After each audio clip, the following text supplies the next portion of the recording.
David Shannon happens to be one of my most favorite authors. Today, I'm going to read you A Bad Case of Stripes.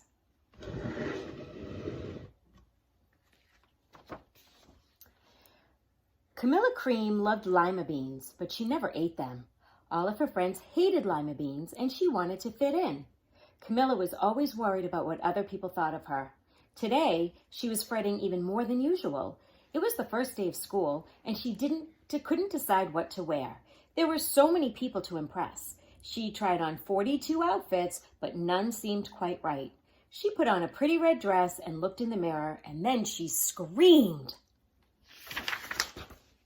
Her mother ran into the room, and she screamed too.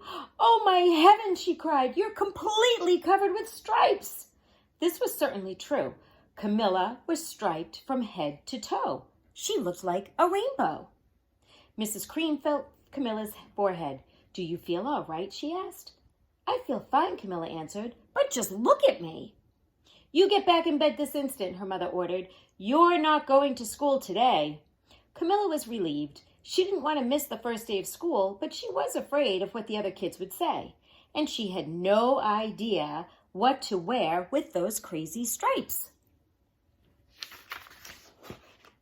That afternoon, Dr. Bumble came to examine Camilla. "Most extraordinary," he exclaimed. "I've never seen anything like it. Are you having any coughing, sneezing, runny nose, aches, pains, chills, hot flashes, dizziness, drowsiness, shortness of breath, or uncontrollable twitching?" "No," Camilla told him. "I feel fine." "Well then," Dr. Bumble said, turning to Mrs. Cream, "I don't see any reason why she shouldn't go to school tomorrow. Here's some ointment that should help clear up those stripes, and in a few days, if it doesn't, you know where to reach me." And off he went. The next day was a disaster. Everyone at school laughed at Camilla. They called her Camilla Crayon and Night of the Living Lollipop. She tried her best to act if everything were normal, but when the class said the Pledge of Allegiance, her stripes turned red, white, and blue, and she broke out into stars. The other kids thought this was great. One yelled out, "Let's see some purple polka dots." Sure enough, Camilla turned all purple polka dotty. Someone else shouted, "Checkerboard!" and a pattern of squares covered her skin. Soon everyone was calling out different shapes and colors, and poor Camilla was changing faster than you could change channels on a TV. That night, Mr. Harms, the school principal, called. "I'm sorry, Mrs. Cream," he said. "I'm going to have to ask you to keep Camilla home from school. She's just too much of a distraction, and I've been getting calls from the other parents. They're afraid those stripes might be contagious." Camilla was so embarrassed. She couldn't believe that 2 days ago everyone liked her. Now, nobody wanted to be in the same room with her. Her father tried to make her feel better. "Is there anything I can get you, sweetheart?" he asked. "No, thank you," sighed Camilla. What she really wanted was a nice plate of lima beans, but she had been laughed at enough for one day.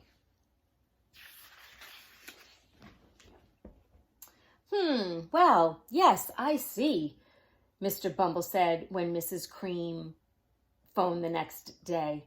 "I think I'd better bring in a specialist. We'll be right over." About an hour later, Dr. Bumble arrived with 4 people in long white coats. He introduced them to the Creams. "This is Dr. Grop, Dr. Sponge, Dr. Cricket, and Dr. Young." Then the specialist went to work on Camilla. They squeezed and jabbed, tapped and tested. It was very uncomfortable. "Well, it's not the mumps," concluded Dr. Grop. "Or the measles," said Dr. Sponge. "Definitely not chicken pox," put in Dr. Cricket. "Or sunburn," said Dr. Young. "Try these," said the specialist. They each handed her a bottle filled with different colored pills. "Take 1 of each before bed," said Dr. Grop. Then they filed out the front door, followed by Dr. Bumble. Oh my goodness. That night, Camilla took her medicine. It was awful. When she woke up the next morning, she did feel different, but when she got dressed, her clothes didn't fit right. She looked in the mirror, and there, staring back at her, was a giant, multicolored pill with her face on it.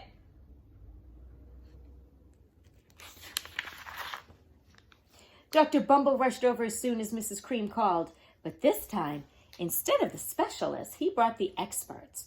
Dr. Gourd and Dr. Mellon were the finest scientific minds in the land. Once again, Camilla was poked and prodded, looked at and listened to. The experts wrote down lots of numbers. Then they huddled together and whispered.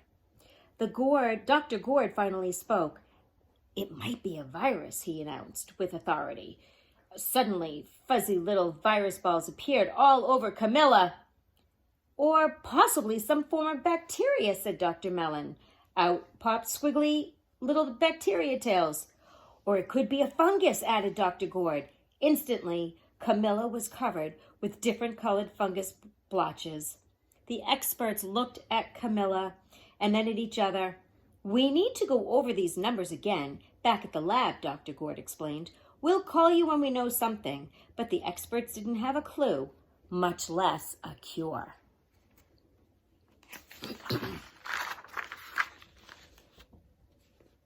By now, the TV news had found out about Camilla. Reporters from every channel were outside her house telling the story of the bizarre case of the incredible changing kid. Soon, a huge crowd was camped out on front of the lawn.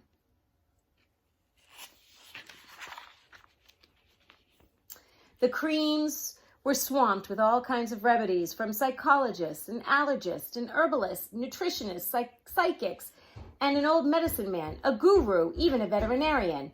Each so-called cure only added to poor Camilla's strange appearance until it was hard to even recognize her. She sprouted roots and berries and crystals and feathers and a long furry tail.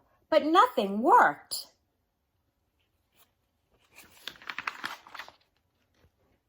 One day, a woman who called herself an environmental therapist claimed she could cure Camilla. "Close your eyes," she said. "Breathe deeply and become one with your room."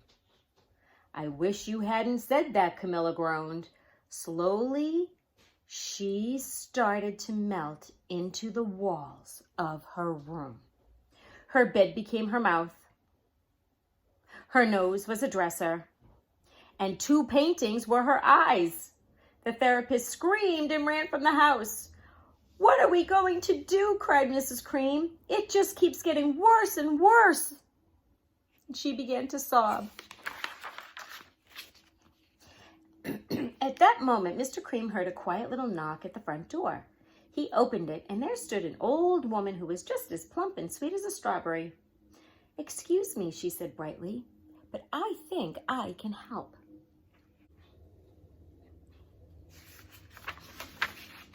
She went into Camilla's room and looked around. "My goodness," she said with a shake of her head.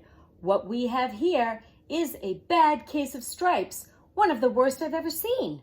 She pulled a container of small green beans from her bag. "Here," she said, "these might do the trick."